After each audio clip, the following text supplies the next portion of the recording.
Hello, hi everyone, and thank you, Ricardo, for having me. As you mentioned, I will give you a brief description of the scenario of exploration, the international scenario, and what are the Italian Space Agency's plan to fit into that big frame. I work at the Italian Space Agency in the Exploration and Orbital Infrastructure Office that has the mandate to prepare and coordinate these activities. Just a quick, brief introduction. Of course, these activities are part of a larger frame of initiatives where human and robotic explorations are part of space science. And just here mention something that the relations between science and exploration. It's I don't know how, but it's still part of an open debate. And recently, ESA had the idea to clearly define the relations and to identify these two families, like exploration-focused science and exploration-enabled science, meaning that the focused science is all the research that is necessary to prepare exploration, that is like to characterize an environment, destination, and to identify all the information that are needed then to prepare the operation of robotics element or also of the crewed of crews.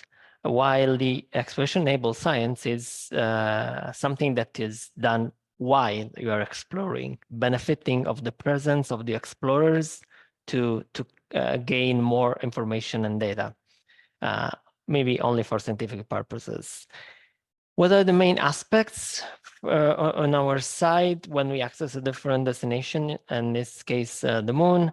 Of course, we have to access itself, and the access itself is one of the challenges because depending on the destination, there are specific risks and technical challenges to be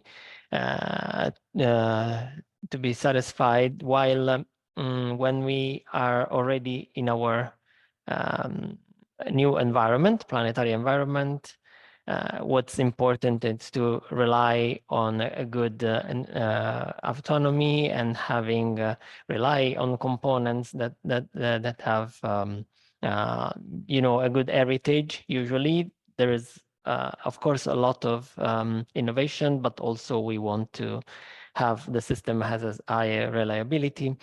So we have to balance these two needs.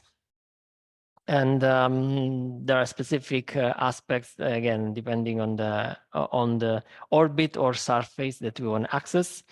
And there are, in general, programmatic aspects that are related to the cost and the planning and the duration of the mission. While since exploration is a huge effort, we usually share this with the partners. So as the Italian Space Agency, we have specific purely national initiatives, but we are usually part of a big team of partners. The different environments has different peculiarities, and the moon in particular, it's risky to be accessed, as you already probably heard about the how the last missions tries to reach the surface, when in particular there are these robotic landers that trying to access the South Pole region with the new technology and an expected higher accuracy in the landing side achievement that resulted in partial success. Not everything was successful recently. Some of the aspects like planetary protection on the moon, it's a little bit, critical, but we are, of course, exposed to a very harsh environment in terms of temperature. You probably heard that surviving lunar night is a big challenge for robotic elements on the surface. And radiation and meteoroids, since we are really exposed with almost no protection for any atmosphere or electromagnetic field. As I mentioned, exploration is an international challenge, and there are several groups that are coordinating this effort in order to maximize the return for all the partners. Probably the largest is the International Space Exploration Coordination Group, ISECG. Has been established almost 20 years ago by 14 agencies. Probably at the time it was kind of, it was strongly linked with the good experience of the ISS. But then it grew in the past years, and now there are 27 agencies, including all the ones that, also the ones that are usually not partners, we can say. You can see here NASA for US, but also Roscosmos for Russia, the Chinese Space Agency, CNSA, and a lot of other entities that we try to make them working together. I'm currently strongly involved as vice chair of ISECG, and I'm coordinating the roadmap working group where the global exploration roadmap is elaborated.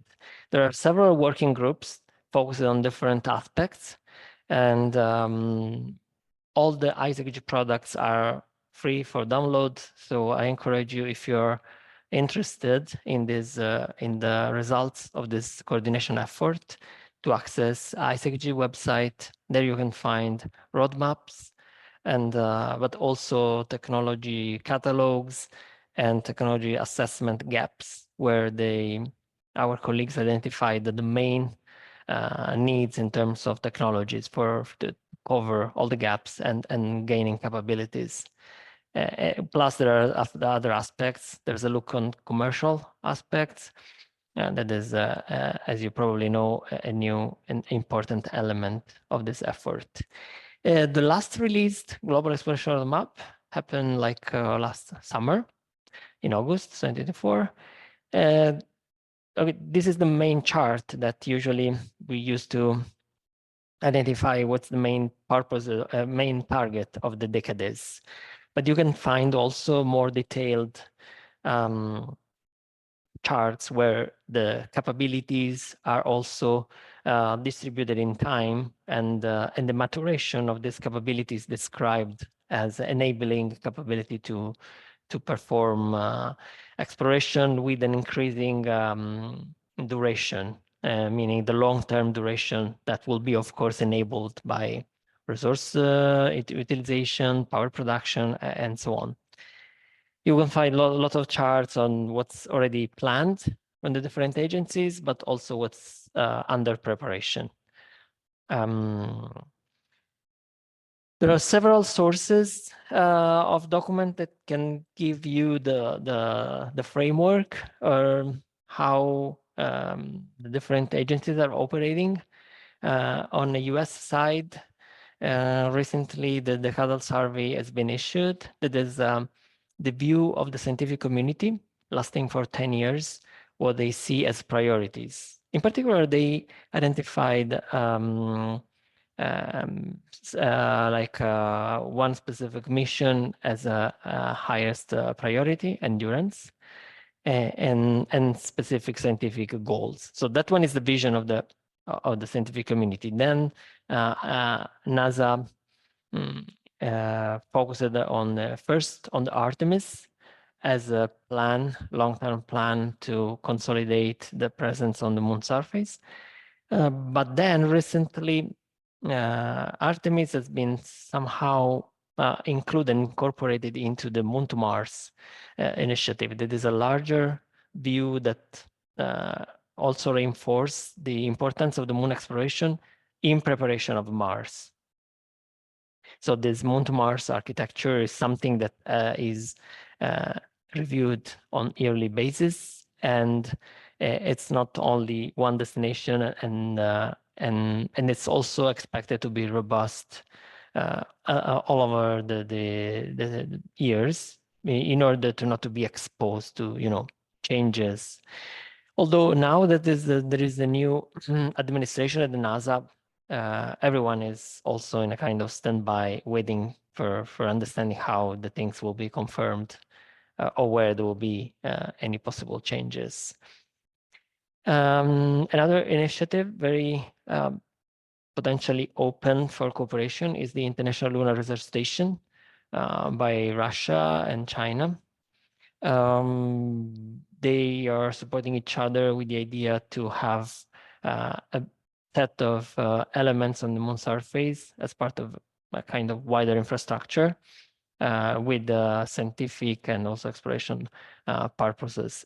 This is also potentially open for cooperation and that several partners. It's inclusive, like Artemis.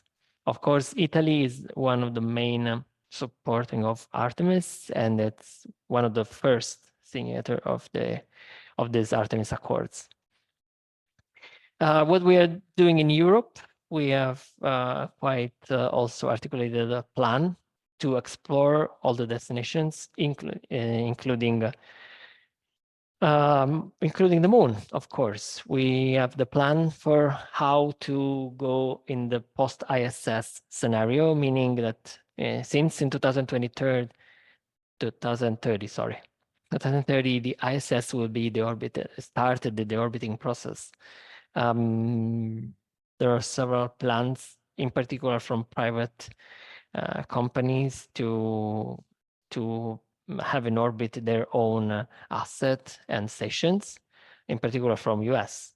And so as Europe, we are trying to elaborate a plan on how to be present in low Earth orbit too, and having experiments in microgravity. But also moving forward, we are aiming at the moon and Mars, of course. For the moon, there is also an important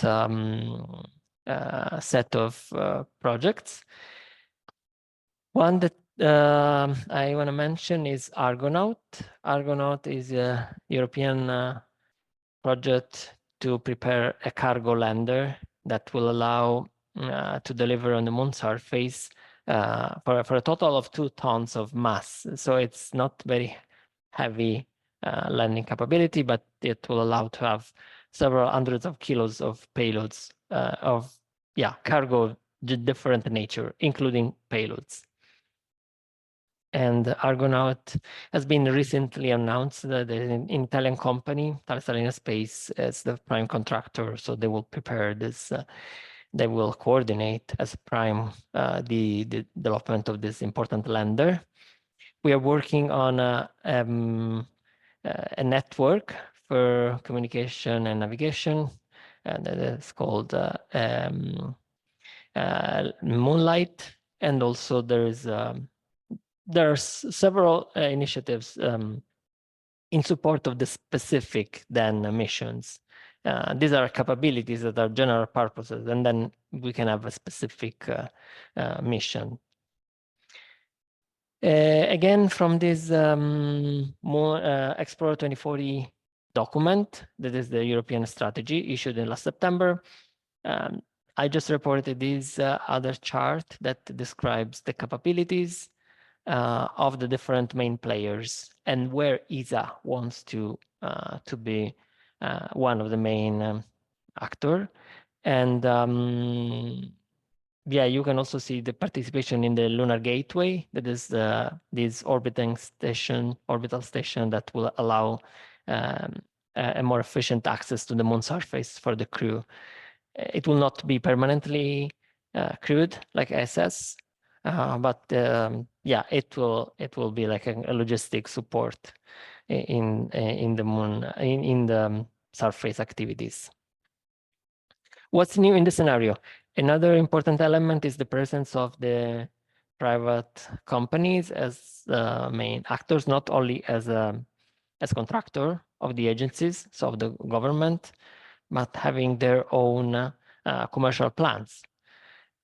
In particular, for the moon access, NASA a few years ago issued the Commercial Lunar Payload Service Program, CLPS, as named the CLPS, and selected these providers, American domestic vendors that meanwhile developed the capability to to design landers and access the moon surface, and in the future to offer this transport service as a service. You can contact this company and buy from them a ticket to the moon surface. Currently at the rate of about $1 million per kilo, but we expect that as a market it will evolve somehow. Sorry.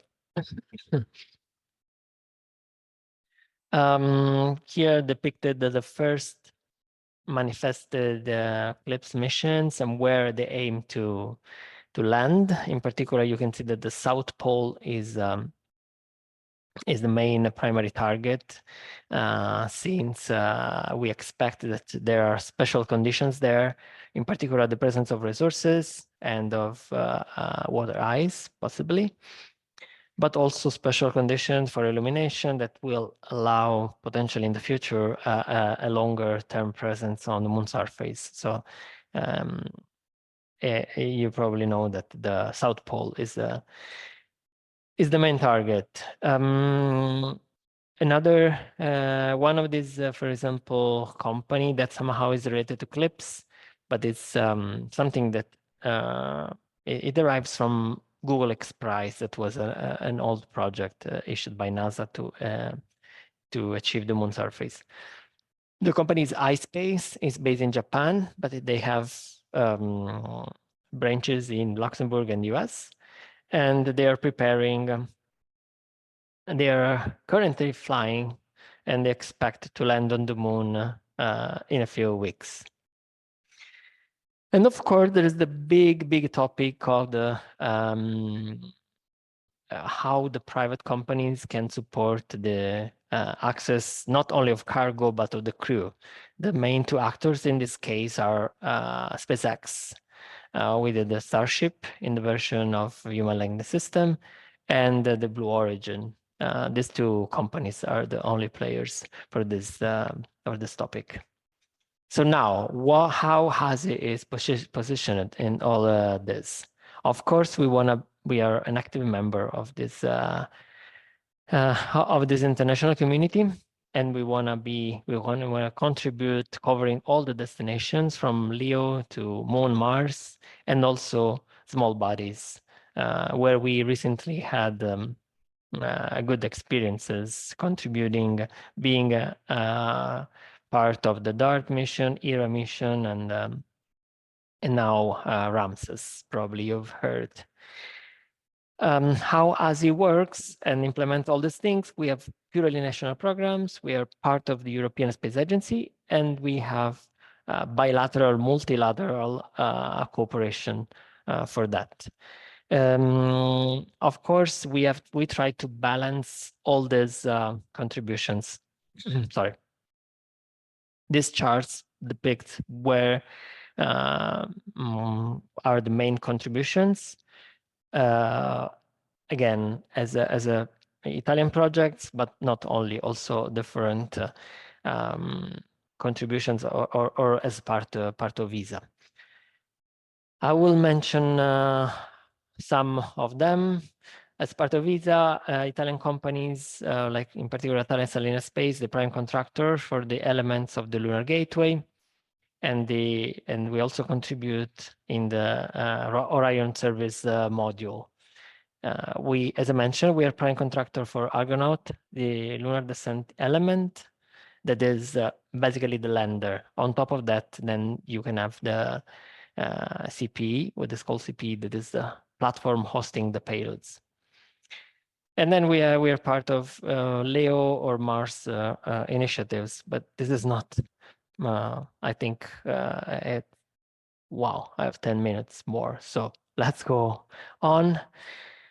The main Italian contribution to the moon exploration currently is what we call the multipurpose habitation module, MPH. Using the heritage of Italy in designing and manufacturing the modules of the ISS that has been gained in Turin at Thales Alenia Space, we consider to benefit of this heritage to evolve the orbital modules, habitable modules, in surface modules. So the first element will be this multi-purpose habitation module that is an outpost that can host astronauts on the moon surface. Will have a certain autonomy and also locomotion to move. It will not be permanently crewed, so it will have phase automatic of autonomy, and then also will be crewed and hosting astronauts on the moon surface.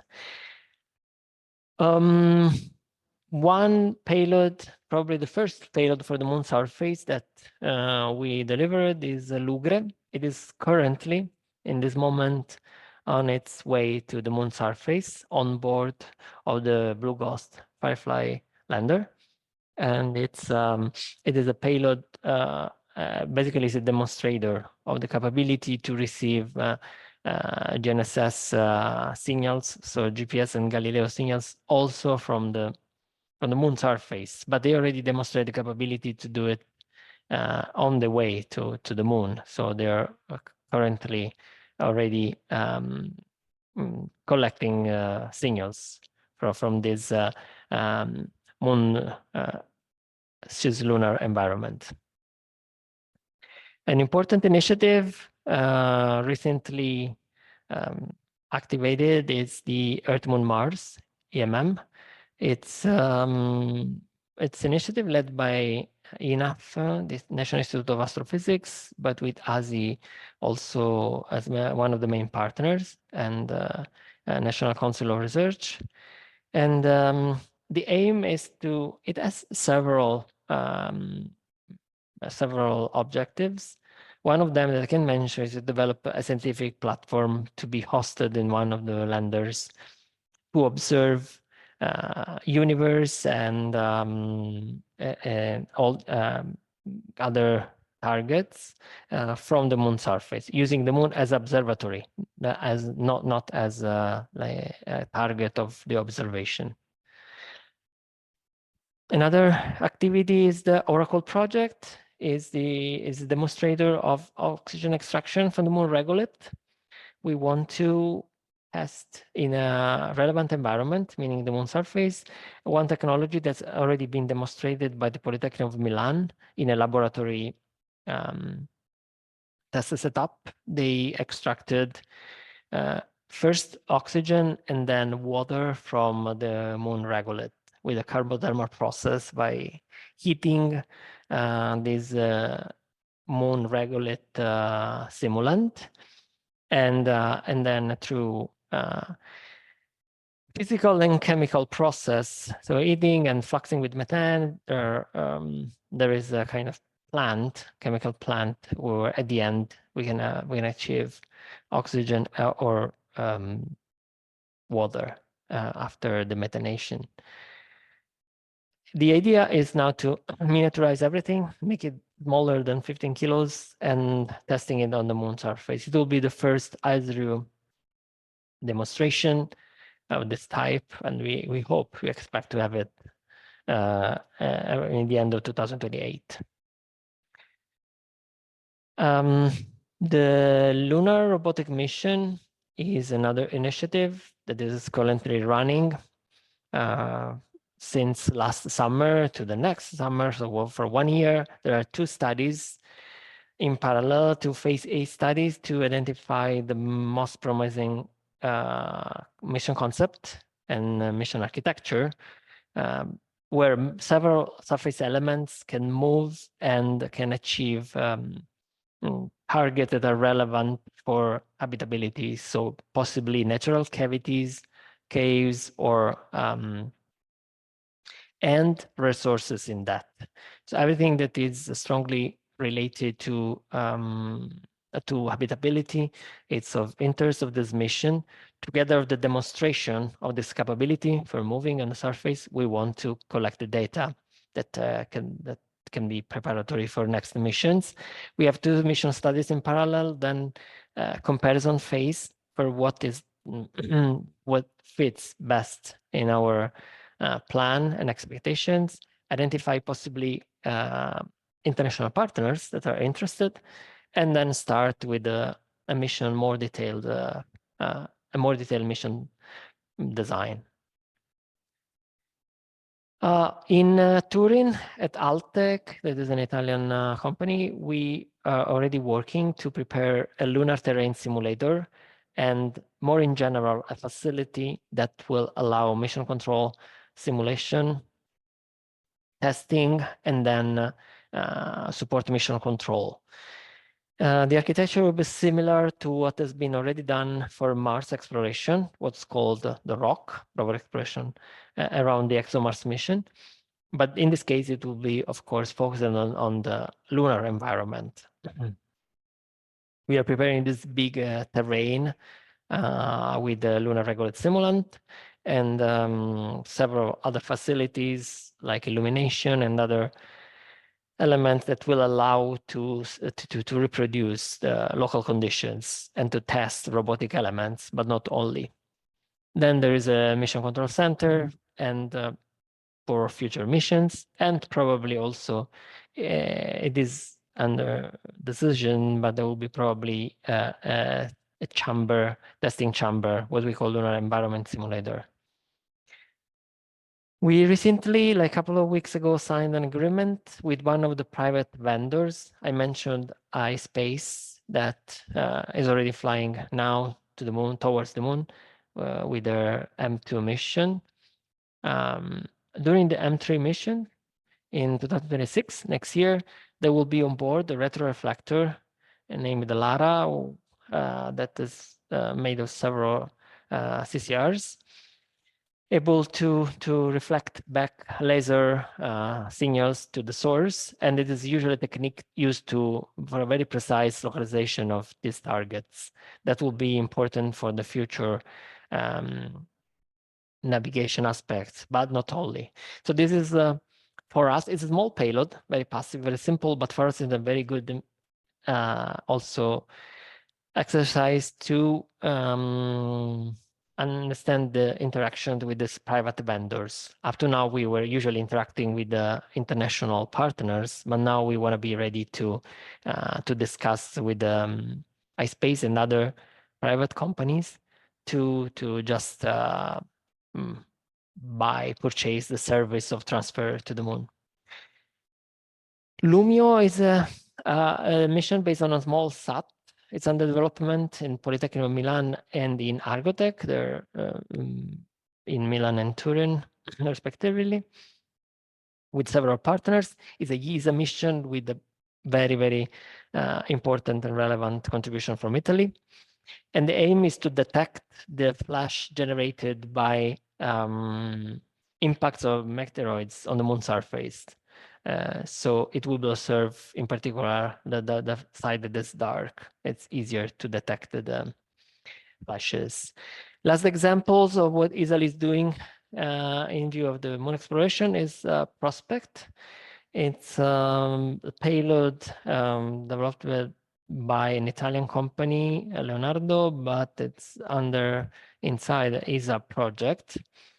It was originally part of the lunar mission Luna 2027, that now, of course, given the current political situation, is not possibly a partner. So it will fly again through Eclipse flight opportunity. So ESA will just pay somehow to have a ticket and fly to the moon.